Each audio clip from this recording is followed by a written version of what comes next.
Each of us has an electromagnetic field around our bodies. This is what we know as the aura. Our thoughts and the activity of our brain form a circuit within that aura. Since thoughts and brain activity are electrical impulses, they can be decoded and read. The world powers are well aware of this, and with advanced computer technology, are able to decipher a person's thoughts, where they can be received by a special device, and the output is much like when satellite signals are formed into a picture on our TV sets.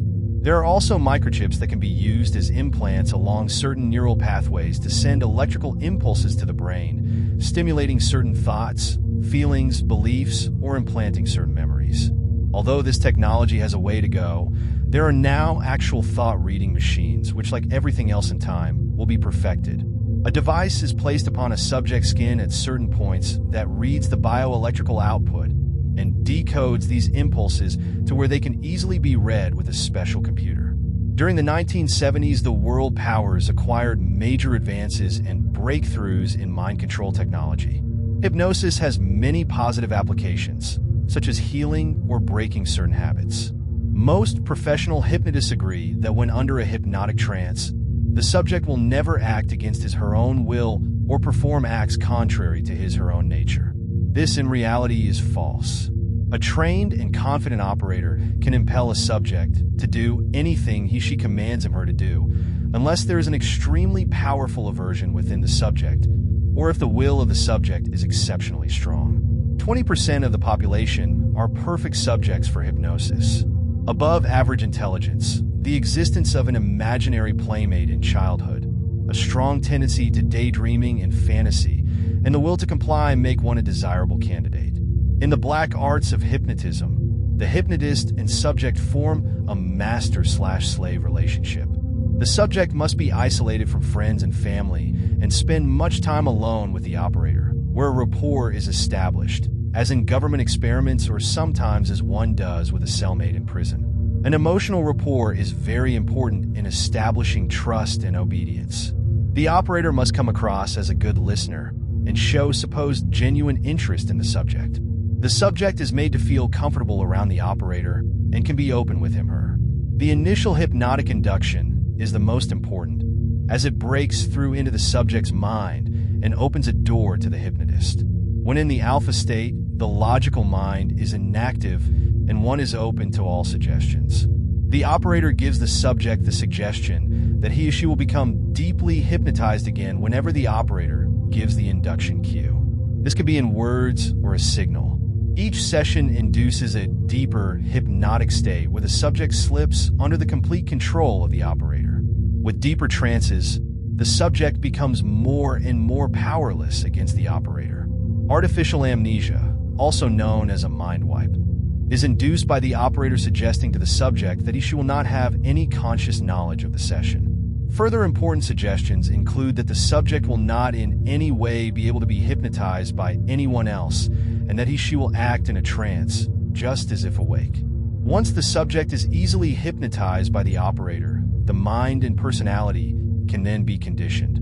Childhood playmates are often extensions of one's personality, especially in those who are of weaker character and would not fight back personally or defend themselves. The imaginary playmate can fight back and get angry, whereas the child cannot.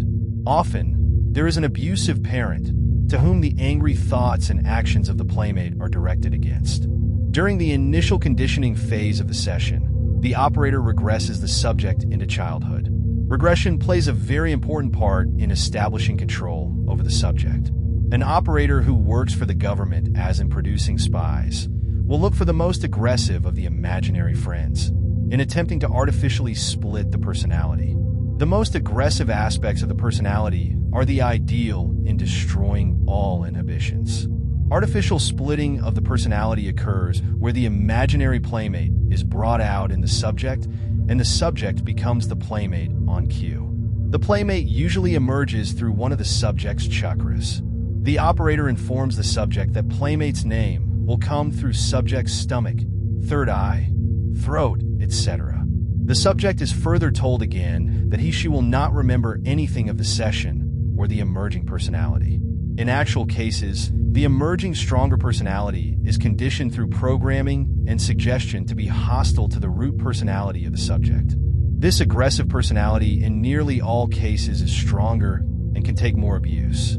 The world powers use the subject as robotic spies. Extensive programming is instilled in the aggressive personality so that they will never divulge certain information, even under torture. The root personality, who is amnesiac of the entire experience, is often the one who endures systematic torture, with no memory or recall of the information the interrogator is attempting to force them to reveal. Through repeated sessions, the personality is brought out more and more and becomes much stronger, completely splitting off of the root. The subject, due to being programmed not to remember, has no knowledge, only gaps in time and missing pieces in the memory. Much time slips by unnoticed and is unaccounted for.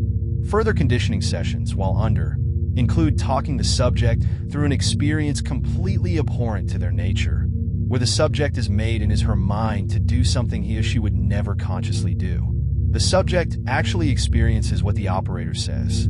Through repeated sessions, all inhibitions are overcome and the personality is shaped into whatever the operator wishes. This is where the subject, for example, can murder anyone without hesitation or do anything else the operator commands. Like anything else, repeated programming is instilled and maintained in subsequent sessions. Barbiturates can be injected into a stubborn subject that will render his or her mind open to whatever suggestions the operator wishes to instill. This is known as military psychology. People who use recreational drugs are extremely easy to control, either psychically, as a skilled mage would do, or in an actual clinical setting. Drug use also puts holes in the protective aura that can easily be manipulated by an adept. Electric shock treatment works to destroy memories and can be used to wipe the mind clean by agencies within the world powers. The mind is then reprogrammed. Beliefs, ideas, thinking patterns, and habits are instilled, usually through trance induction by drugs, until the new personality takes hold and the drugs are no longer needed. This is known as brainwashing and can be done for all purposes. Most people are unaware of what can be done to their minds by those who have more knowledge and control. Self-hypnosis is useful in where we, ourselves, program our own minds. We can program our minds to be resistant to all unwanted influences. In addition, others will not be able to influence our minds or establish control over us in any way.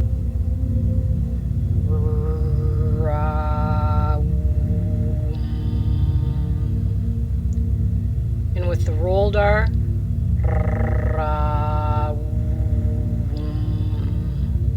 and remember, with all these, you have to use what works best for you, what you're comfortable with, and both of them are equally valid.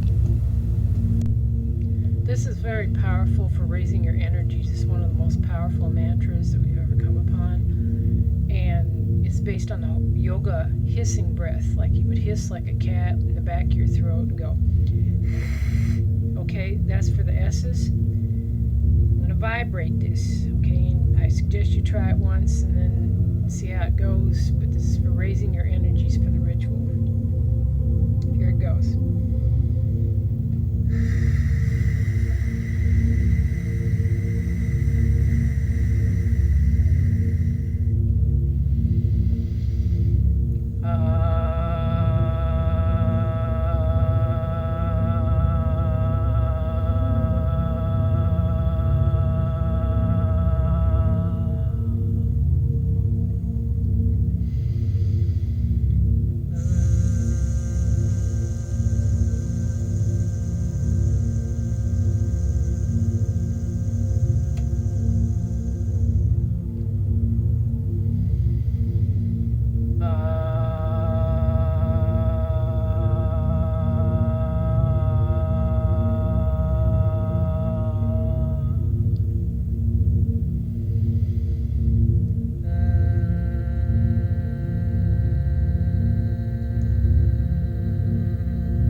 with each letter you breathe in, you inhale first, and on the exhale, that's where you do the vibration. And the T is zzz.